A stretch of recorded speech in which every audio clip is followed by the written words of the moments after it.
Imagine this. The gold your grandparents spent a lifetime sweating to accumulate turns into a criminal object overnight. There were no police at your door, but there was a state-sealed piece of paper in your hand. And that seal pledged your future to the printing presses of Washington. Today, we are opening one of the darkest yet most instructive pages of modern financial history: the gold confiscation of 1933. Many see it as nothing more than an economic policy, but history whispers something else: a systemic operation that severed humanity's oldest and strongest bond with private property. In the early 1930s, the United States was on its knees. The Great Depression had silenced factories, left 1 in 4 people unemployed, and pushed banks to the edge of collapse. Fear gripped the public, and that fear turned into the financial system's greatest nightmare: bank runs. People rushed to withdraw their paper dollars from banks and convert them into real gold, which at the time still backed the dollar. Back then, the dollar was not just paper. It was a receipt redeemable for a fixed amount of gold.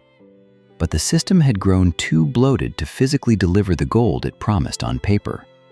Once trust cracked, reserves drained rapidly, and the system began to buckle under its own weight. History has shown us time and again, money is merely a tool. What truly sustains a system is the silent acceptance of trust. When that acceptance is withdrawn, collapse becomes inevitable. It was in the midst of this chaos that Franklin Delano Roosevelt took the presidential oath in March 1933. Less than a month into his term, on April 5, 1933, he signed the infamous decision that would go down in history as Executive Order 6102. With this order, it became illegal for American citizens to possess gold coins, bullion, or gold certificates. People were given until the end of April to surrender their gold to federal banks. Failure to comply carried penalties of up to 10 years in prison and heavy fines equivalent to hundreds of thousands of dollars today. Historians interpret this moment as one of the largest confiscations of private wealth a nation has ever carried out against its own people. Under the banners of patriotism and economic salvation, the public was persuaded and pressured to part with its gold. The gold surrendered at $20.67 per ounce was gathered into state vaults, and shortly thereafter, in 1934, the price of gold was suddenly raised to $35 per ounce. With a single move, the government secured a 70% gain on the value extracted from the public and freed its printing presses by devaluing the dollar. This was not merely a policy change, it was the removal of humanity's direct access to a physical store of value. Some economists interpret this moment as the point at which the state legally stripped its own citizens of real wealth, replacing it with a piece of paper whose value could change at any time. Trust was transferred from the scarcity of gold to the command of authority. From that day forward, money was no longer an asset, it became an act of obedience. In truth, this mechanism was not new. In ancient Rome, emperors financed wars by steadily reducing the precious metal content of silver coins. From the outside, the coins looked the same. Inside, they were quietly hollowed out. What happened in America in 1933 was the modern, legalized version of this ancient practice of currency debasement. The system was saved, but the bill was paid by ordinary citizens who surrendered their savings under the mask of patriotism. This great confiscation was one of the largest nails driven into the coffin of the gold standard. Citizens could no longer demand physical backing for their money. This gave governments and central banks the power to create money and debt without being constrained by gold reserves. In the so-called New World Order, power no longer resided in how much gold you owned, but in how fast those who controlled the system could run the printing presses. So did this story end in 1933? History has answers. The traces of this silent revolution can still be seen today in the eroding value of the money in your pocket and in the new seals being prepared for your digital wallets. The theft of the future is always marketed as a glorious story of rescue. What began in 1933 with gold being declared a criminal object evolved into the greatest illusion in financial history: the complete separation of money from reality. On the night of August 15, 1971, when President Richard Nixon addressed the world on television, the belief-based system whose foundations were laid in 1933 reached its final form. The last link between the dollar and gold was severed. Money now rested on nothing more than the word of the state. History shows us that once money ceases to be a physical asset and becomes a government decree, fiat, control mechanisms turn invisible. In 1933, your gold was physically taken from your home. Today, your savings are silently shaved away every day by a stealth tax called inflation. Some economists describe the modern central banking system as a form of continuous confiscation carried out through inflation.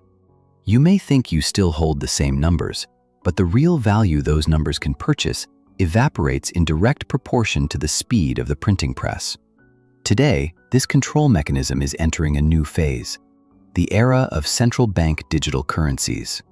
Many experts argue that the same mindset that confiscated gold in 1933 is now debating the use of digital currencies as programmable tools of control. In this scenario, money is no longer just a unit of value. It becomes an algorithm that decides what you can buy, when you can buy it, and where. Just as physical gold was restricted in the past, future restrictions could be placed on digital assets or spending behaviors that attempt to exist outside the financial system.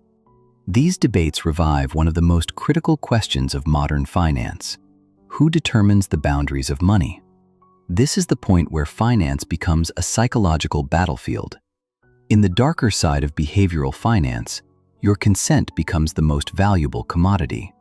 The system encourages you to mortgage your future through debt, installments, and the buy now, pay later cycle. Just as people surrendered to banks in fear during the 1930s, today's consumers trade financial sovereignty for comfort and security promises offered by large institutions. Yet history is also a warning.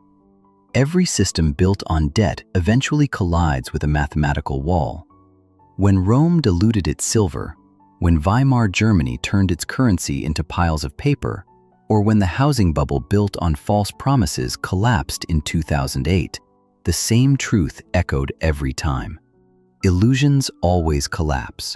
Only what is real remains. So is there an escape from this vast web of confiscation and debt? As Marcus Aurelius reminded us 2,000 years ago, true wealth does not reside in external objects or flickering numbers on stock screens. Real wealth lies in skills outside the system, in land you can cultivate, and in a character that cannot be manipulated. Those who buried their gold in 1933, or who avoided the illusion in 2008, were the ones left standing when the storm passed. Today, we live in a world where similar mechanisms are once again being debated. Financial education is not a luxury. It is a form of self-defense. If you do not understand how money is created, how debt is weaponized, and why history repeats itself, then in the next Great Reset, the only thing left in your hands will once again be a sealed piece of paper. History has taught us that money is a game of trust. The real question is this: to whom and to what are you entrusting yours? Are you watching the reflections on stock market screens, or can you see that the river beneath the glass is beginning to dry up? Remember, real value is not blind faith in the system, but the courage to see reality and remain independent. Financial systems rarely operate through force. More often, they are built on consent, habit, and comfort. The system sells you convenience and promises. Freedom can only be reclaimed through historical awareness. On Finance Through Time, I will continue to show what has been pledged and how those chains can be broken. because history has the answers, and I am only showing you where to look.